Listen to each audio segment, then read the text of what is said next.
Hello, bonjour à vous. Je vous laisse vous connecter petit à petit.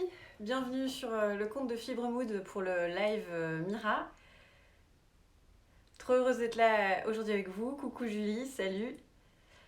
Alors aujourd'hui le programme c'est de coudre la robe Mira dont le patron est mis disponible gratuitement par Fibremood et que vous pouvez télécharger si ce n'est pas encore le cas sur le site internet de Fibremood. Bonjour à vous tous qui arrivez.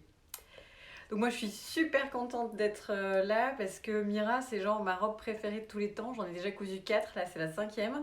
Bon à chaque fois j'ai jamais vraiment respecté le patron jusqu'au bout. Donc là ça va me donner l'occasion de coudre la Mira classique du début jusqu'à la fin en suivant toutes les instructions de Fibremood. Bonjour, bonjour à vous tous qui arrivez. Alors normalement, si vous avez lu les... Enfin voilà, si vous étiez au courant et si vous avez l'habitude de participer, tous les jeudis à 14h, on se retrouve et vous avez déjà découpé et assemblé votre patron et découpé les pièces de votre tissu.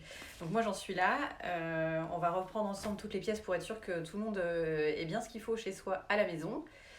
Et je vais juste vite fait faire un petit update en anglais au cas où il y a des personnes étrangères qui regardent le live qui tombent dessus par hasard. So today it will be Mira sewing class in French, but if you want to follow Mira class in other languages, it's possible. You have in German tomorrow morning at 10 a.m. An English class tomorrow afternoon. And then for Spanish, it will be on Monday morning. And this morning, it was in Nederlands. Voilà, c'était la petite partie international. Maintenant, on va pouvoir passer en français. Enfin, si vous voulez, je vous fais le cours en anglais, mais je ne parle pas non plus divinement bien. Donc, je vais vous dire toutes les pièces que vous êtes censés avoir devant vous pour être sûr qu'on parte toutes sur les bonnes bases. Et puis ensuite, on pourra commencer la couture. Donc, normalement, vous avez les pièces. Je vais prendre les numéros parce que comme ça, je suis sûre d'utiliser les bons termes. Vous avez la pièce numéro 1 qui est coupée au pli, qui est la pièce du devant. Il est beau mon tissu, hein, vous avez vu, hein. Je suis trop contente. Il y a la pièce numéro 2. Donc ce qu'on fait aujourd'hui, c'est qu'on coud la robe Mira. La pièce numéro 2, c'est la pièce dos que vous devez couper 2 fois et qui est pour l'instant en 2 parties distinctes. Ensuite, il y a la pièce numéro 3 qui est le premier volant, celui qui sera sous la poitrine. Donc c'est la pièce numéro 3 et la pièce numéro 5, c'est la même chose. Il faut couper le premier volant en double. Pièce numéro 3 et pièce numéro 5. Ensuite, il y a la pièce numéro 4 et la pièce numéro 6 qui sont les volants du bas de la robe. Donc c'est pareil, c'est un rectangle un peu plus grand. Alors si vous n'avez pas encore coupé votre pièce et que vous êtes assez grande, je vous conseille de les rallonger parce que même moi qui suis petite, qui fait 1m64, la robe peut vite être courte. Donc voilà, en gros les rectangles comme ça, au lieu de les couper de cette longueur-là, vous rajoutez 3-4 cm en fonction de votre taille. Moi je rajoute toujours au moins 2 cm sur chacun des volants. Voilà. Et la pièce numéro 7 qui sont les manches, donc que vous devez avoir en double exemplaire également. J'ai vu passer la question, mon tissu c'est Mind the Maker, donc si vous voulez aller voir le compte Instagram, Julie va l'écrire comme ça, ça sera mieux, c'est Meter DK, je crois le compte Instagram. Je dis Julie, je te donne des ordres maintenant, il n'y a rien qui va plus. Julie c'est Jolie Bobine, en fait elle est là pour m'aider à chaque fois et c'est ma partenaire de choc, parce que comme j'avais du mal à lire toutes vos questions et à coudre en même temps, au moins elle est là pour répondre à vos questions. Alors, un conseil pour la doubler, on verra tout. On va déjà coudre la robe de base et après on verra toutes les petites questions comme ça. Moi, ce que je fais souvent, c'est que je double que le haut parce que c'est la partie qui est la plus proche du corps. Mais après, si votre tissu est tout transparent, en effet, il faudra doubler en entier. Et j'ai fait une vidéo sur mon compte YouTube. J'ai mis le lien sur mon compte Instagram. Et je vous donne toutes les indications pour doubler le haut, donc vous pouvez aller voir directement là-bas si vous le souhaitez. Et puis on essaiera d'en reparler à la fin. Et sinon la robe elle taille plutôt normalement, elle est ample au niveau du corps parce que c'est la coupe qui veut ça, mais sinon coupée dans votre taille normale. Voilà. Donc elle est un peu courte, mais sinon elle taille normalement au niveau des épaules, au niveau du reste du corps. Moi je l'ai portée tout l'été dernier en étant enceinte, j'adore. Et même quand je suis pas enceinte, je la trouve géniale. Enfin moi c'est vraiment une robe dont j'adore la coupe. Mais bon, ça ne peut pas plaire à tout le monde, mais c'est très basique et en fait on peut faire ce qu'on veut parce qu'on peut rajouter plein de petits trucs pour vraiment avoir la robe que l'on veut. Alors on va commencer la couture si tout le monde est là. Alors pour moi le live va toujours bien, il n'y a aucun souci. Après n'hésitez pas à me dire, parfois ça bug un petit peu, j'ai l'impression qu'on est de plus en plus nombreux à faire des lives et ça peut parfois bugger. On va commencer par la pièce numéro 1. Donc c'est la pièce de devant, cette pièce-là, que vous avez coupée au pli. Et on va surjeter les coutures épaules et côtés. Donc soit vous avez une machine à coudre et vous faites un point zigzag. Moi j'ai une surjeteuse, donc je préfère faire la surjeteuse, je trouve ça plus joli. Donc on surjette les épaules et les côtés.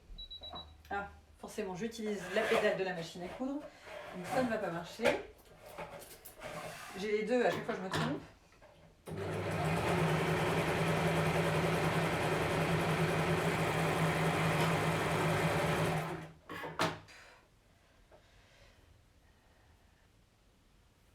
Le nom du compte YouTube, c'est Happy as a Bee comme sur Instagram chez moi. Voilà. Et donc le live, il sera disponible pendant 24 heures sur le compte Instagram de Fibrewood.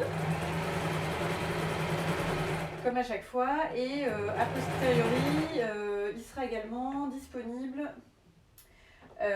sur le site internet de Fibrewood. Donc ça se passe au niveau de l'article de blog qui parle du Suo Long, qui vous donne le programme des semaines à venir et là où vous avez téléchargé le patron en fait.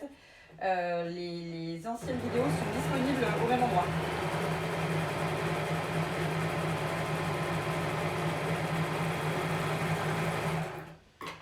Donc je vous laisse surjeter les coutures côté et épaules de la pièce numéro 1.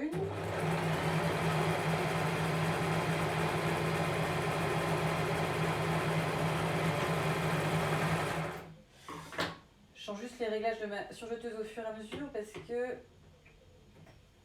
mon tissu plissait un petit peu. Donc voilà, c'est bon, c'est réglé. Ça, on a fini l'étape numéro 1. On passe à l'étape numéro 2. Donc l'étape numéro 2, c'est avec la pièce numéro 2. J'essaye de lire et en même temps, si je peux répondre...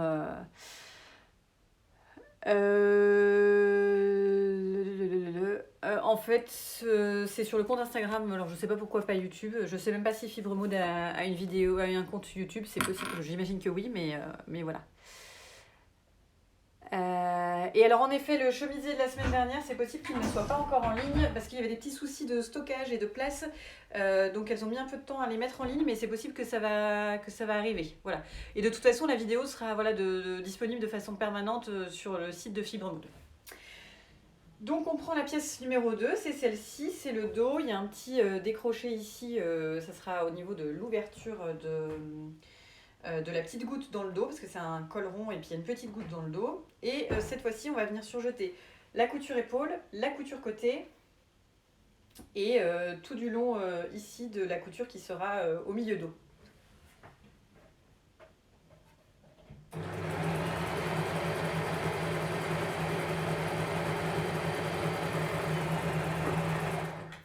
Alors justement, une des questions qu'on m'avait beaucoup posées en amont sur mon compte Instagram, c'est comment faire un décolleté col en V et justement j'ai répondu dans une vidéo YouTube parce que j'avais pas envie de polluer tout le monde avec plein de vidéos en story. Donc c'est pareil, si vous avez ces questions-là, vous aurez toutes les réponses dans ma vidéo YouTube.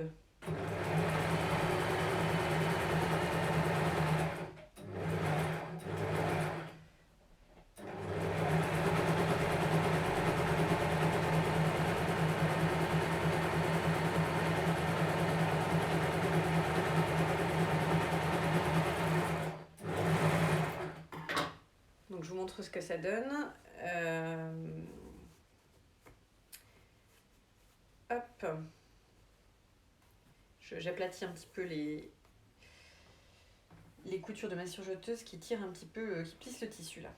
Donc voilà, c'est vraiment tout bête là, hein. J'ai surjeté la couture côté, la couture épaule et puis le dos le milieu dos. Voilà, et je fais exactement la même chose de l'autre côté.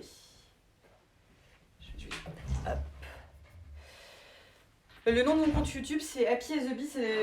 J'ai mis le lien sur mon compte Instagram si besoin. C'est exactement comme mon compte Instagram. C'est heureuse comme une abeille, quoi, en gros. Parce que mon accent anglais ne vous permet peut-être pas de comprendre.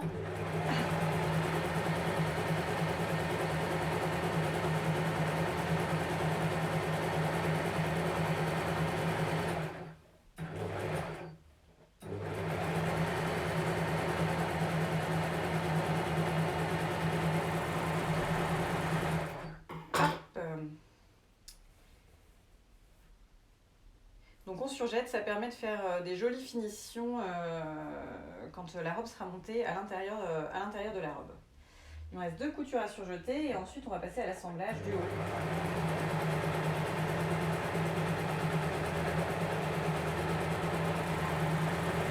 Alors Mira, c'est une robe qui date, je crois, du magazine numéro 4 de Fibre Mood. Donc c'est un assez un assez vieux modèle. Et donc je crois que dans le PDF, il n'y a pas les marges de couture incluses.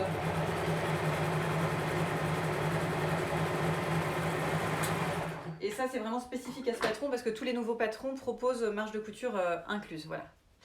Ouais, mon gilet, il est pas mal, hein. C'est en fin de solde chez des petits hauts. Parce que voilà, sans les soldes, on peut pas acheter, mais en fin de solde, ça vaut le coup.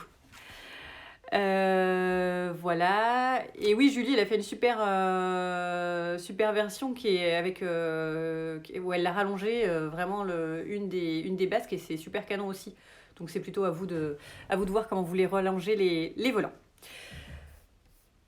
Du coup, on passe à l'étape, on continue l'étape numéro 2. Vous avez vos 2 pièces numéro 2 qui sont comme ça et on va les assembler endroit contre endroit. Donc vous les positionnez endroit contre endroit et on va venir coudre tout du long. Donc normalement vous avez repéré, vous avez indiqué l'écran de montage. Donc ici moi j'avais pas à l'époque, je ne savais pas que les calques utilisaient comme maintenant je le sais puisque Julie me l'a appris. En gros, grâce au calque, vous pouvez imprimer uniquement votre taille en PDF, ce qui peut faciliter la tâche quand on a quand même pas mal de crans comme ça, parce qu'on ne sait jamais quel cran correspond à notre taille. Donc vous reportez le cran qui correspond à votre taille. Ici, il faut indiquer un petit point et c'est là où on va arrêter la couture. Voilà. Et c'est pareil, normalement vous avez tous vos crans de ce style-là qui vont vous servir pour la monture de manche qu'il faut bien reporter sur votre pièce. J'ai oublié de préciser avant le début du live. Mais c'est comme à chaque fois, pareil. Ah bah donc les patrons sont mis à jour, c'est possible, oui. Moi j'avoue que j'ai Mira depuis super longtemps, donc je ne l'ai pas réimprimé et j'ai utilisé le patron que j'avais déjà imprimé et assemblé. Donc on va passer à la couture machine. On va assembler tout du long les 2 dos. Donc vous pouvez épingler, puis passer à la machine. Une couture droite à 1 cm du bord. Oh, il pleut à Dijon. Ça y est, on est de nouveau dans un temps hivernal.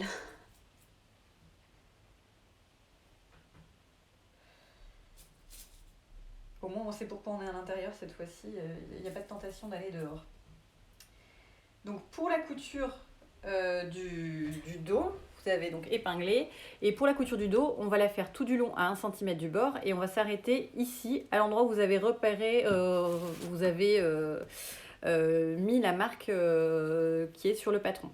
Voilà.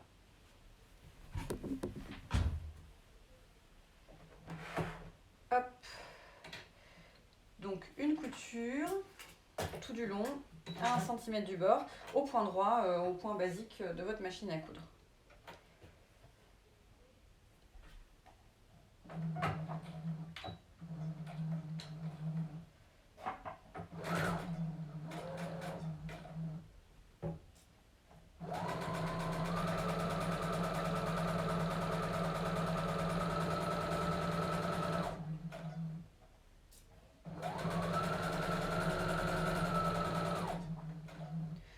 pour le repère, c'est assez facile, hein. Vous vous arrêtez là où commence le petit bec qui servira à la fente dans le dos. Hop.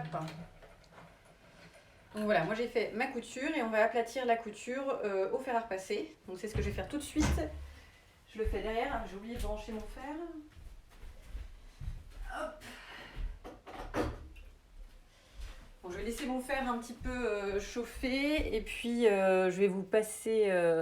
Donc l'étape 2, c'est qu'on écarte la couture au fer et l'étape numéro 3, c'est qu'on va assembler le devant, dont on a précédemment surjeté les bords, au dos que l'on vient de réaliser. Je regarde juste vite fait les questions. Ah bah le soleil est dans le nord, bah t'as bien de la chance. Bruxelles, pas de pluie, bah voilà, en fait on sait où est-ce qu'il faut déménager. Et donc Julie vérifie pour les marches, très bien. Et pour imprimer les calques, en effet, c'est en fonction de... Enfin, ça dépend de la version d'Adobe que vous avez, ça dépend si vous êtes sur un Mac ou pas. Donc le plus simple, si vous ne savez pas comment faire, c'est de taper sur Internet le nom du logiciel qui vous permet d'ouvrir les PDF. Donc par exemple Adobe, comment imprimer un calque. Voilà. Et donc le patron, bah, j'ai mis le lien dans ma story. En gros, c'est sur la page d'accueil, voilà, c'est dans l'article Secret Sew Along qui est sur la page d'accueil du site Fibremood. Donc à chaque fois, c'est ici que vous trouverez les patrons à télécharger gratuitement toutes les semaines et que vous retrouverez les vidéos en replay. Alors mon fer est chaud. J'aplatis ma couture. Et je vous montre ça tout de suite. Je suis désolée, vous pouvez pas me voir quand je repasse, bien que ça soit passionnant. Mais j'arrive pas à tout faire tenir dans le cadre, donc voilà. Je me suis dit que c'était quand même l'étape la moins intéressante à regarder. Et puis je vous montre le résultat après coup, donc hop.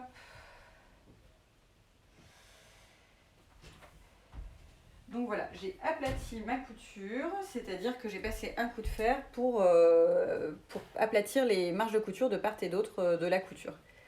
Voilà ce que ça donne. Et puis donc en haut, on a le petit rebord qui sera la fente.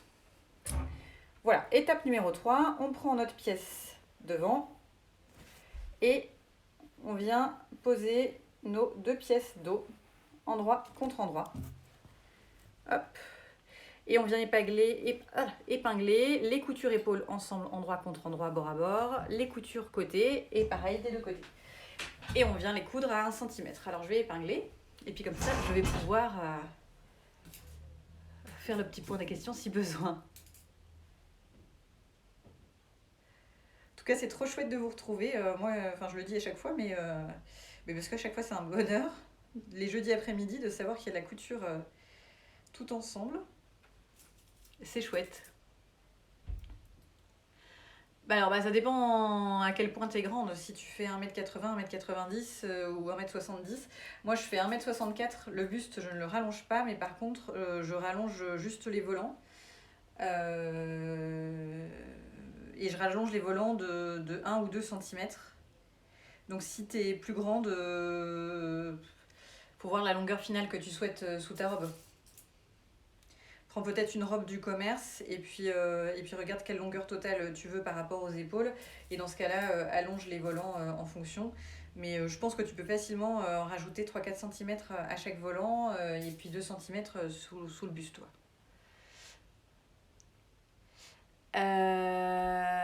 Oui, voilà, il faut bien ajouter 1 cm pour les marges de couture puisque les marges ne sont pas incluses. Enfin, en tout cas, je crois. Moi, sur mon patron, elle ne l'était pas.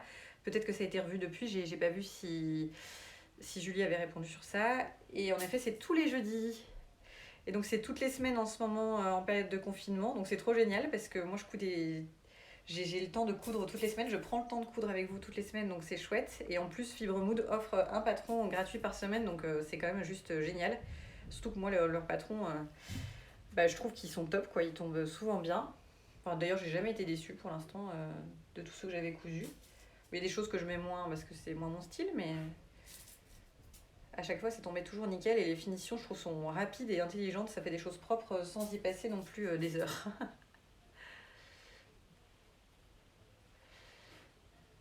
Oui, en effet, par exemple pour l'ourlet, c'est pas 1 centimètre, il faut regarder au tout début du livret.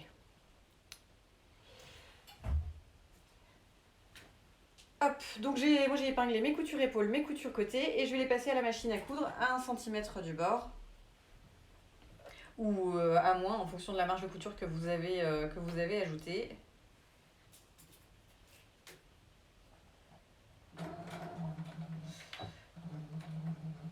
Hop. Et donc là pour l'instant c'est tous les jeudis, mais il me semble, si je m'avance pas trop, que cela devrait continuer par la suite à une fréquence un peu moindre, mais il y aura toujours des patrons comme ça offerts et puis surtout l'occasion de le coudre en live tous ensemble.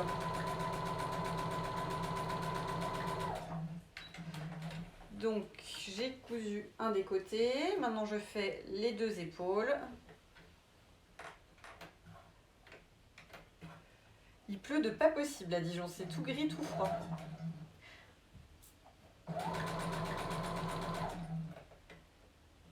Je crois que j'ai une copine de Nantes qui regarde, elle va être contente d'avoir déménagé, elle vivait à Dijon avant.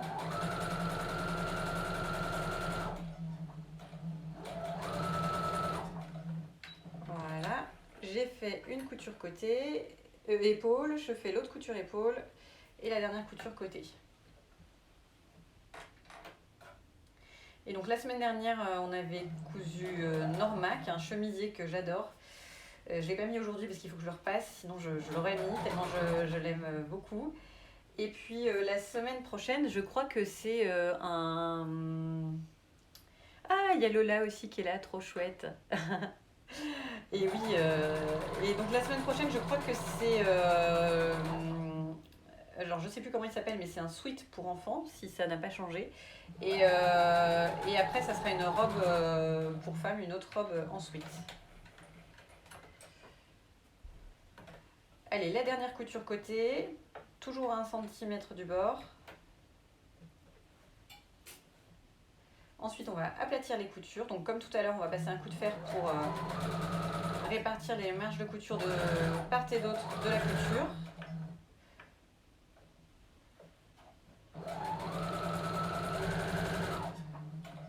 Voilà.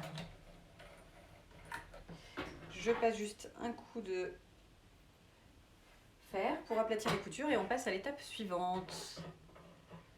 Ah, Dale. Oui, voilà, c'est ça le nom, j'avais oublié.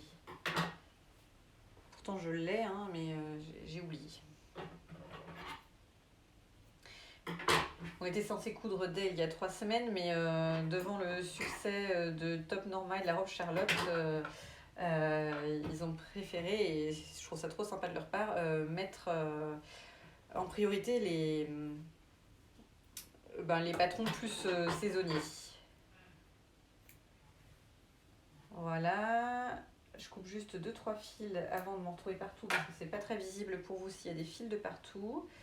Et je vais aplatir mes coutures et je vous montre ça. Donc là j'ai terminé mes coutures épaules et côtés. À ce niveau-là, je vais aplatir les coutures comme ça.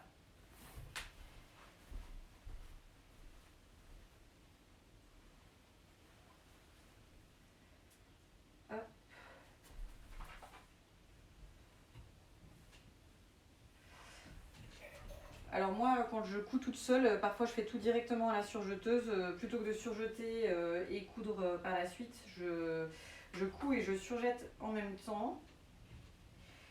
Donc quand on est pressé, c'est bien, ça fait gagner un peu plus de temps. C'est vrai que les finitions sont parfois peut-être un peu moins belles, mais bon, je trouve ça quand même tout à fait acceptable.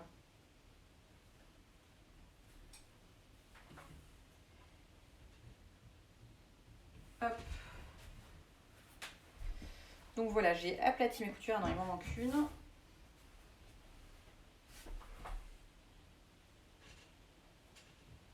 Voilà. Me revoilà, et on va passer à l'étape numéro 4. Ah, mais j'ai cousu les côtés, je suis bête. C'était après. Bon. J'ai un peu anticipé, hein, vous m'en voudrez pas. J'ai déjà cousu les côtés, alors qu'en fait, on va s'occuper de de l'encolure et donc il n'y avait pas besoin de coudre les côtés tout de suite, ça aurait été même plus simple pour mettre en place, mais enfin bon, c'est pas dramatique. Voilà. Ta, ta, ta, ta, ta, ta. Le soir, moment convivial, ok. Donc, on en est à l'étape numéro 4. Pour l'étape numéro 4, vous pouvez prendre un biais, c'est la pièce numéro 8 que vous avez découpée directement dans votre tissu. Moi, je vais utiliser un biais noir que j'avais en stock parce que je vais en faire une petite bride derrière aussi pour... plutôt que de mettre une agrafe à la fin pour fermer la goutte dans le dos, je mets un bouton et une bride que je fais au biais. Donc, je vais vous expliquer comment faire avec ou sans bride, comme ça sera plus simple. Oui, vous pouvez faire aussi des coutures anglaises sur toutes les coutures qui sont droites. Voilà, donc votre biais que vous avez découpé, donc c'est la pièce numéro 8.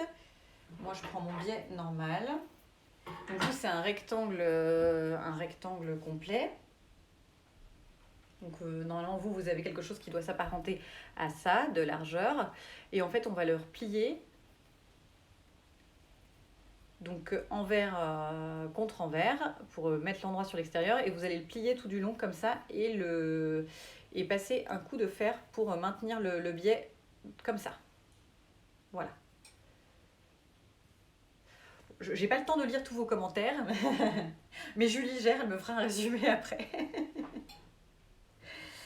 Donc, je vous laisse plier votre pièce de biais, la pièce numéro 8, envers contre envers comme ça. Si vous, soit vous avez du biais industriel, enfin du biais que vous avez acheté dans le commerce, soit vous avez la pièce numéro 8 que vous coupez dans le biais. Si vous n'avez pas assez de tissu pour coudre ce biais pour cette pièce-là, dans ce cas-là, oui, il faut doubler entièrement le haut. Voilà. Oui, si vous doublez, il faut pas mettre de biais, vous coupez directement les pièces 1 et 2 et vous assemblez exactement de la même façon et ensuite il faudra venir coudre au niveau de l'encolure. Donc je voulais juste passer un coup de fer pour maintenir votre biais. Moi je vais le faire rapidement vu que c'est un biais du commerce, c'est déjà un peu tout préformé.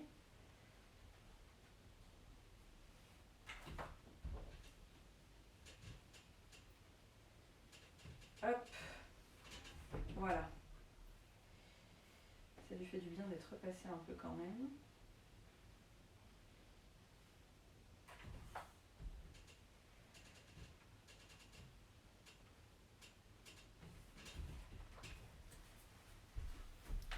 Donc voilà votre biais que vous avez dû plier comme ça. Et on va venir l'assembler sur l'encolure. Donc vous reprenez vos pièces précédemment assemblées et on va venir poser donc le biais qui est plié en deux. J'essaie de vous montrer. Donc l'ouverture du biais, vous la pliez en deux, l'ouverture du biais du côté du haut de l'encolure. Donc comme ça. Vous avez l'encolure, bord à bord, vous venez mettre les deux épaisseurs de biais avec l'ouverture vers le haut. Je ne sais pas si c'est clair, mais c'est comme ça. Et on va venir l'assembler. Si vous avez votre... alors, ah oui, non, c'est sur l'avant, pardon. Je vous ai montré, mais c'est sur l'endroit qu'on va faire ça. Parce qu'après, c'est un biais qu'on va mettre sur l'intérieur. On ne le verra pas de l'extérieur. C'est pour ça que moi, je suis contente de prendre un biais noir. Ça, j'aime bien quand c'est contrastant. Donc, vous prenez votre encolure. Donc, l'endroit de votre encolure. Ça, c'est la pièce numéro 2 de dos. Et vous venez directement poser le biais avec l'ouverture du biais vers le haut. Donc, collé contre l'encolure. Et vous rabattez la petite, c'est pas une parmenture, mais le petit bout qui dépasse, vous le rabattez sur l'extérieur. Donc en gros, votre pièce numéro 2, vous pliez le petit bout de tissu qui dépasse de la pièce numéro 2, qui s'apparente plus ou moins à une parmenture, mais bon, c'est pas une vraie parmenture. Et vous venez rajouter par-dessus le biais avec l'ouverture vers le haut. Voilà. J'espère que c'est clair pour tout le monde. Si jamais vous avez la pièce numéro 8 officielle que vous avez découpée, il y a des crans de montage que vous avez dû reporter. Et il faut faire coïncider ces crans de montage avec le milieu devant et les coutures épaules. Donc vous épinglez tout du long.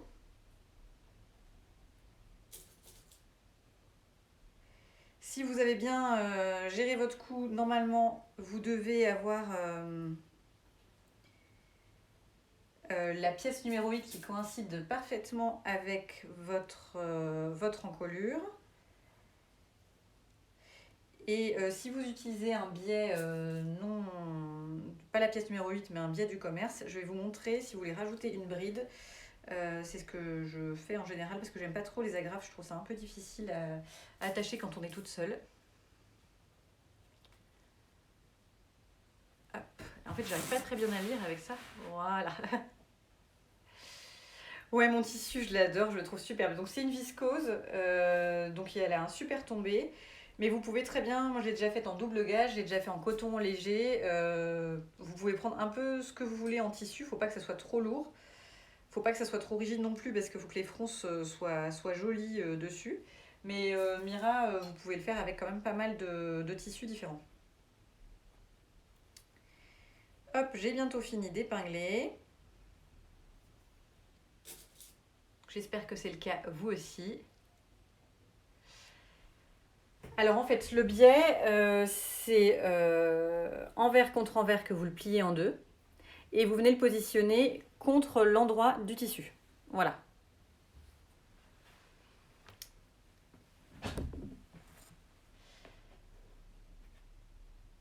Donc normalement, si vous avez la pièce numéro 8, qui est un biais que vous avez directement coupé dans le tissu, si vous avez terminé d'épingler, c'est censé coïncider parfaitement.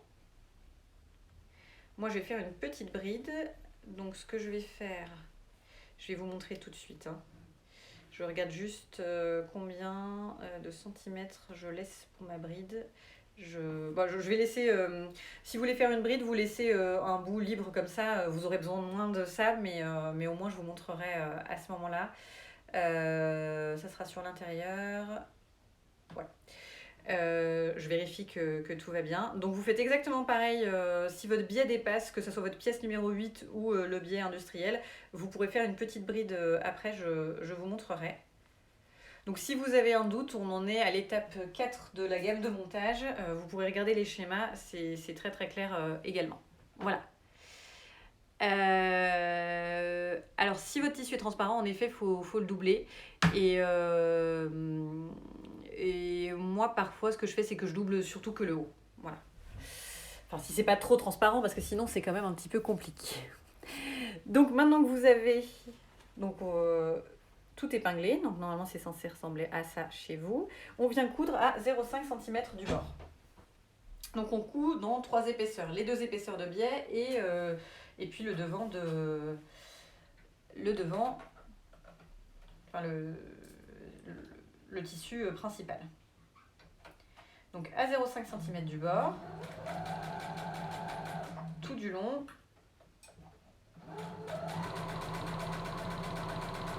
Donc là, c'est un biais que l'on ne pose pas à cheval. Enfin, vous pouvez poser un biais à cheval d'ailleurs si vous le souhaitez, c'est-à-dire un biais que l'on voit sur le devant, si vous voulez faire un contraste ou voilà, que ça vous intéresse comme ça. Mais là, c'est un biais que l'on ne verra pas d'extérieur, c'est juste pour la finition intérieure de l'encolure. Donc vous piquez à 0,5 du bord tout du long de l'encolure.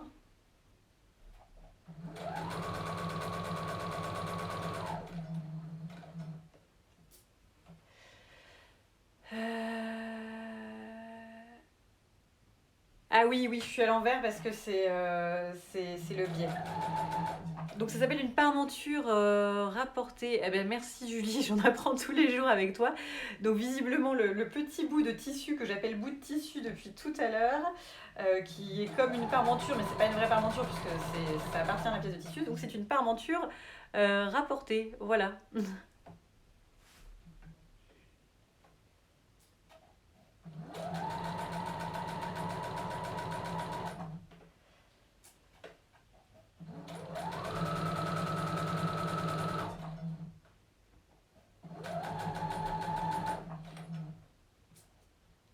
Donc j'ai bientôt terminé mon encolure. Heureusement que Julie est là pour répondre à toutes vos questions. C'est vraiment, sinon c'est compliqué de tout lire. Et en plus, au moins, elle m'apprend des choses. Voilà. Bon, après, il y a des viscoses. Enfin, moi, je suis plutôt matière naturelle, c'est vrai. Donc, j'aime beaucoup le coton. Mais il y a des viscoses qui sont quand même très agréables au porter. Comme il y a des cotons qui sont tout rêches et pas du tout agréables à porter s'ils ne sont pas de super qualité. Donc j'ai un fil blanc, donc vous allez bien voir ma piqûre. Voilà, j'ai piqué à 0,5 cm du bord parce que je n'avais pas de fil de la couleur qui correspondait. Donc bon, il y en a que ça va faire sauter. Je suis désolée, je m'excuse par avance, mais voilà. Donc on en est toujours à l'étape numéro 4. On a cousu notre premier biais ici et on va retourner le biais à l'intérieur. Donc, on va faire une couture à 2 mm du bord. Alors, j'essaie de vous montrer clairement. En gros, donc on est toujours sur l'endroit. Je vérifie juste que je ne me trompe pas en même temps. Et on vient coudre à 2 mm du bord. Je réfléchis juste pour être sûre, parce que sinon je vais partir dans un truc et puis je vais vous dire l'inverse. Donc, je vérifie qu'on est bon. C'est bien sur le biais. Et donc en fait on vient faire une couture à 2 mm du bord, ça va faire en sorte que le biais se plie bien à l'intérieur. Sur le biais, donc là il y a notre partie principale, notre biais, on rabat les marges de couture contre le biais et finalement on va faire une couture à 2 mm du bord en prenant la marge de couture et les marges de couture du biais. Je ne sais pas si c'est clair, mais en gros on va faire une couture tout du long là dans le biais à 2 mm de la couture. Et le but, c'est d'assembler les deux biais et le tissu principal ensemble. Et ça va nous aider à ce que le biais soit joliment posé à l'intérieur et qu'il reste bien à l'intérieur. Voilà.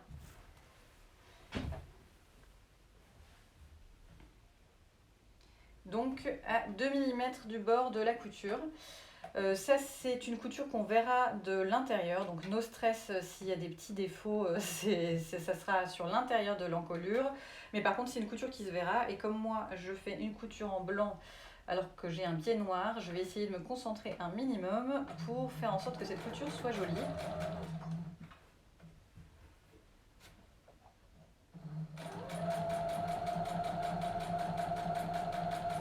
Alors moi, personnellement, je préfère je préfère quand c'est des finitions au biais comme ça plutôt que une parmenture. Je trouve que ça vieillit mieux et puis surtout, je trouve ça plus joli. Je trouve que ça tient mieux en place. Parce que quand il y a une parmenture, une chance sur deux qu'elle se retrouve dehors quand j'enfile la robe et puis que je parte au travail en étant habillée comme ça m'arrive régulièrement. Et même avec des robes du commerce, je parle pas. La dernière fois, j'ai acheté une robe, il y a une parmenture. À chaque fois que je la mets, j'oublie et il y a la parmenture qui est dehors. Au moins avec le biais, le problème ne se pose pas. Voilà. Donc en effet, ça s'appelle une sous-piqûre. C'est une sous-piqûre parce que ça ne se voit pas de l'extérieur.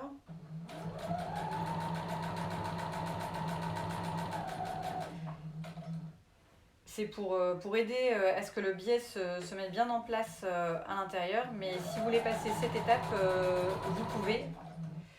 Puisque le biais en fait sera fixé par la couture qu'on va faire là tout de suite.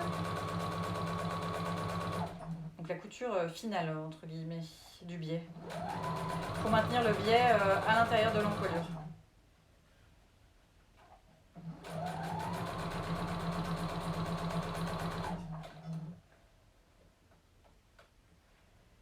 Je fais juste en sorte, voilà, que ma petite.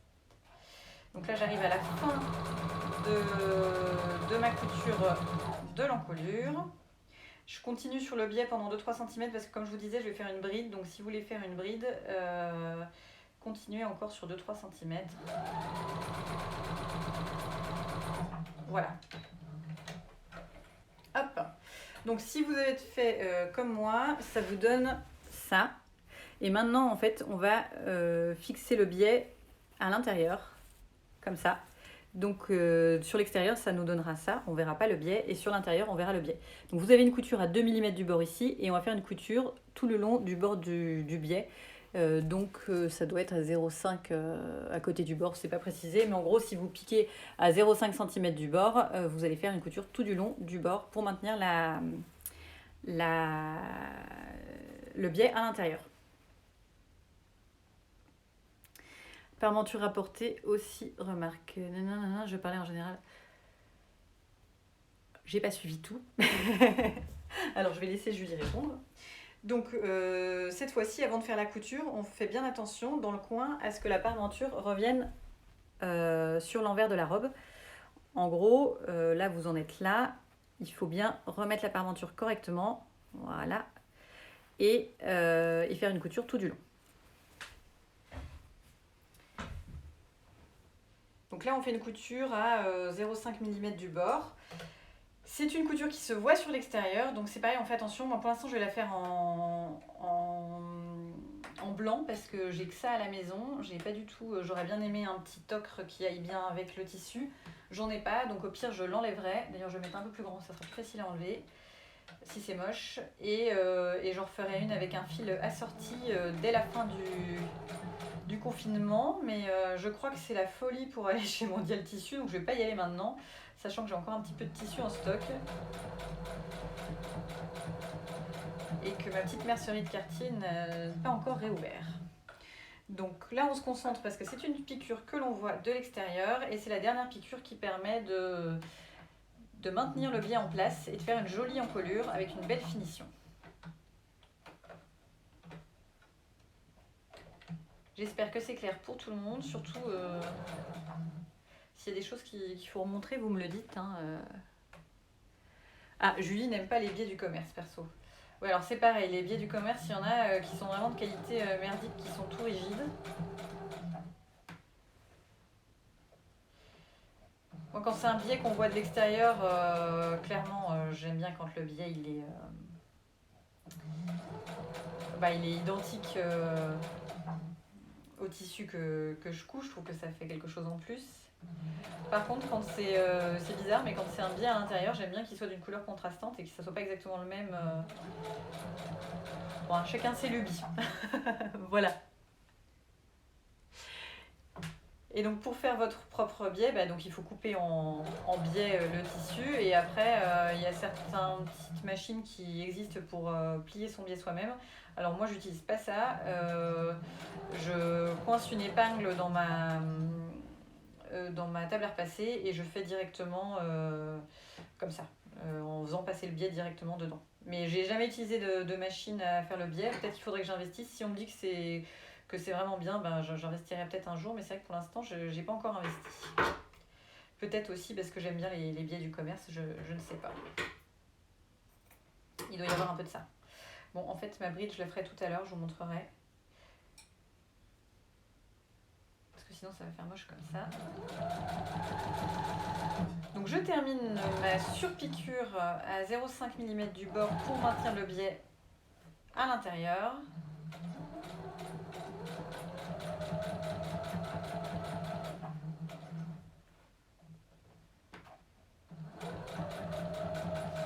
C'est vrai que c'est pas ma passion de faire le biais, c'est peut-être pour ça aussi que j'aime bien le biais industriel, c'est que j'apprécie ne pas avoir à le faire plier. Voilà. Alors voilà ce que ça donne de l'extérieur. Vous avez une surpiqûre à 5 mm, donc moi là la couleur n'est pas terrible, je le referai d'une autre couleur dès que j'aurai acheté un fil qui va bien. Et à l'intérieur vous avez les deux piqûres, donc pour vous montrer, en gros. Voilà ce que ça donne. Il y a une piqûre le long du biais et une piqûre le long de la couture. Voilà. Donc là, on a terminé l'étape numéro 4 et on va passer à l'étape numéro 5, qui est celle des manches. Ah, je vérifie l'heure aussi parce que à chaque fois, je me laisse surprendre. Voilà. Je n'arrive pas à me servir de l'outil à faire le biais. Ah je ne l'ai jamais utilisé, donc je ne peux pas vous donner... Je peux pas vous donner plus d'indications. C'est régulier et on peut faire différentes largeurs. Et je savais pas, pour moi, si t'achetais un truc à biais, c'était obligatoire que ce soit une taille de biais et pas d'autres. Mais voilà.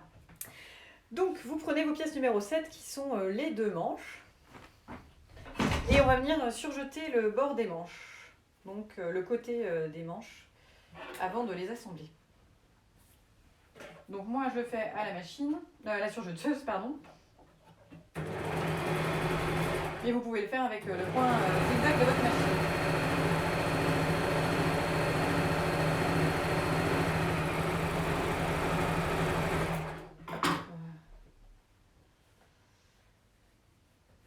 une tension de fil qui ne va pas à un endroit et ça tire à chaque fois. Mais bon, c'est pas dramatique. Voilà, j'ai pas testé mes réglages avant et puis ça m'apprendra.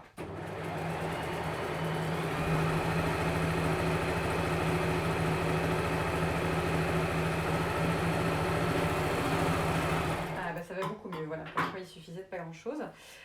Donc on surjette les côtés de la manche et pareil de l'autre côté. Bon, je pense que je vais vous montrer sur une manche et puis on fera la deuxième plus tard. On surjette juste ça.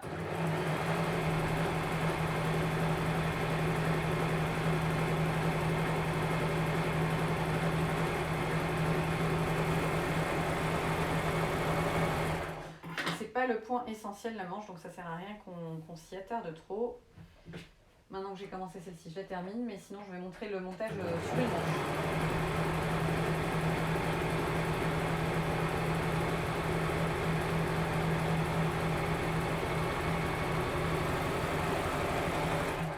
Voilà, parfait. Donc ça c'était l'étape numéro, je ne sais plus, l'étape numéro 5.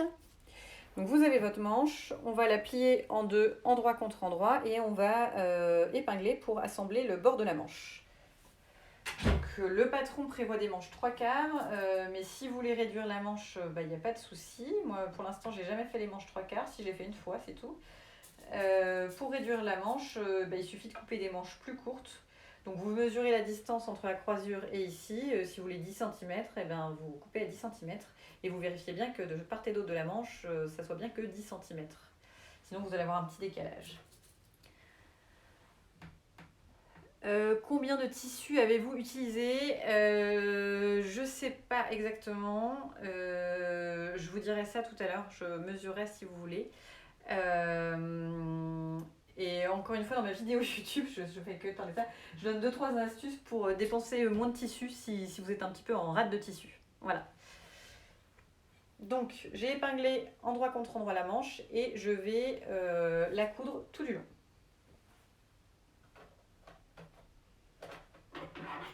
Donc toujours à 1 cm du bord. Enfin, ou alors, vu que c'est vous qui avez rajouté les marges, c'est en fonction de la marge de couture que vous avez prévue. Moi, je fais toujours à 1 cm.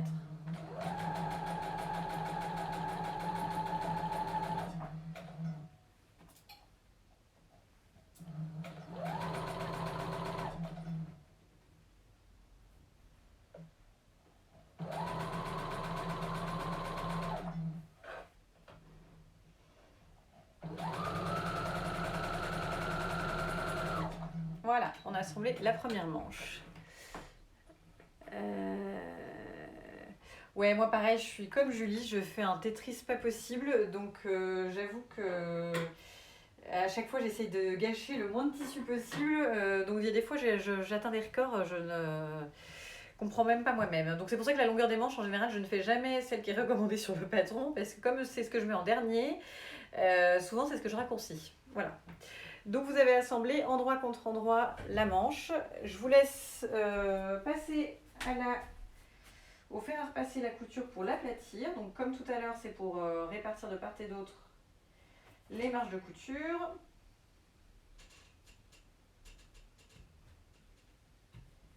Moi, je peux passer 3 heures devant mon tissu à essayer de faire tout tenir dans un truc. Ça, c'est... Voilà. Alors, au lieu de faire 2 pièces au pli... Tetris, c'est un jeu où on s'amuse à faire rentrer les... Enfin voilà, c'est un jeu sur un des anciens téléphones. Et le but, c'est de tout faire rentrer les cubes là où il faut en moins de place possible. Donc voilà.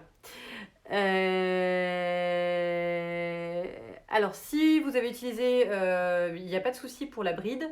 Si vous avez utilisé la pièce 8, je vous montrerai comment rajouter la bride à la fin. Il faudra juste redécouper un tout petit morceau de biais dans vos chutes. Voilà. Donc ça, c'est la pièce numéro 7. Et on va maintenant l'assembler au reste du patron. Donc, je retourne la pièce pour avoir l'endroit. Ici, il y a le patron. Donc, je le retourne, lui, pour avoir l'envers à l'extérieur, pour pouvoir assembler. Donc on a assemblé nos côtés et nos épaules, donc on a notre manche qui est ici, et on a notre emplacement de manche qui est là, et notre manche qui est ici. On vient glisser la manche dedans, et on vient assembler. Alors c'est pareil, là normalement vous avez des crans de montage sur votre manche que vous avez dû reporter. Donc ici, là et là. Ah oui d'ailleurs je vais vérifier parce que j'ai les banco là moi. Savoir si c'est la manche droite ou la manche gauche. Donc vous avez un cran de montage sur le cran de montage. Donc vous avez 2 petits crans sur l'arrière et un cran sur l'avant. Donc bah, j'étais du bon côté, ça tombe bien. Voilà. Donc vos 2 petits crans, vous les faites coïncider aux 2 petits crans que vous avez dû normalement reporter sur le dos de votre robe. Vous épinglez. Vous épinglez les 2 coutures du dessous de bras ensemble. Alors pour être sûr que ça soit bien en face l'une et l'autre, ce que je fais c'est que je mets je fais passer l'épingle pile dans la couture et je vérifie bien que je ressors pile dans la couture de l'autre côté. Alors là j'ai tout fait tomber. Et là comme ça vous serez sûr d'avoir vos 2 coutures pile en face les unes des autres. Et d'avoir une belle croisure, je ne sais pas si ça se dit comme ça, une croisure de dessous de bras. Voilà. Le droit fil, c'est la base. Ouais, le tissu, je l'adore, je suis d'accord. Alors, vous pouvez d'abord du côté de la manche et la robe. En fait, le patron est prévu comme ça, de monter la manche directement montée. En général, si les patrons sont prévus comme ça, il vaut mieux respecter ce qui est prévu. Parce que c'est soit un patronage à plat ou en 3D. Enfin, je sais je suis pas une pro, mais je sais qu'on patronne pas du tout de la même façon une manche quand il faut la monter à plat ou pas. Donc en général j'essaie de respecter au maximum les indications du patron parce que c'est peut-être qu'il y a une raison, mais sinon c'est pas mortel. En effet on peut assembler la manche à plat. Mais alors quand on a déjà assemblé la manche, enfin fermé la manche sur le côté et fermé le haut de la robe sur le côté, je trouve que c'est beaucoup plus facile de gérer l'embu comme ça. Et et l'embu de manche, bah, c'est essentiel et normal pour que vous ayez de l'aisance. Donc c'est un peu chiant, on peut le dire, à gérer, surtout quand on débute en couture, je trouve. Moi, la première fois que j'ai posé une manche, bah, j'ai galéré. Et puis en plus, j'aime pas mes bras, donc autant dire que j'ai vite appris à poser des manches parce que, parce que j'aime pas coudre des robes sans manches. Donc c'est un peu difficile à gérer au début, mais c'est ce qui va faire que le vêtement est confortable et que vous êtes bien. Voilà. Alors Fibre Mood met des plans de coupe. Alors là, c'est vrai que Mira, vous avez un mauvais exemple parce que c'est un vieux patron. Il y a pas mal de choses qui ont changé et il propose des plans de coupe. Hein. Enfin, je veux pas dire de bêtises, mais il me semble bien avoir vu des plans de coupe. Moi, je regarde jamais les plans de coupe. Je fais toujours à ma sauce. J'essaie de caser au maximum avec les pièces que j'ai devant moi, mais il me semble bien que Fibre Mood propose des plans de coupe. Voilà. Donc ce que propose le patron, c'est d'assembler à la machine puis d'assembler à la surjeteuse. Moi je vais directement assembler à la surjeteuse. Enfin, puis de surjeter. Je vais directement assembler à la surjeteuse, je préfère. Donc si vous n'avez pas de surjeteuse, vous faites déjà une couture à 1 cm du bord. Et ensuite, il faudra venir surjeter les 2 coutures ensemble. Et donc pour l'embu, pour poser vos manches, le plus simple c'est d'épingler déjà au niveau des marches, au niveau des petites marques de couture et au niveau de la couture côté et épaule. Et ensuite vous venez gérer l'embu en venant épingler petit à petit. Voilà.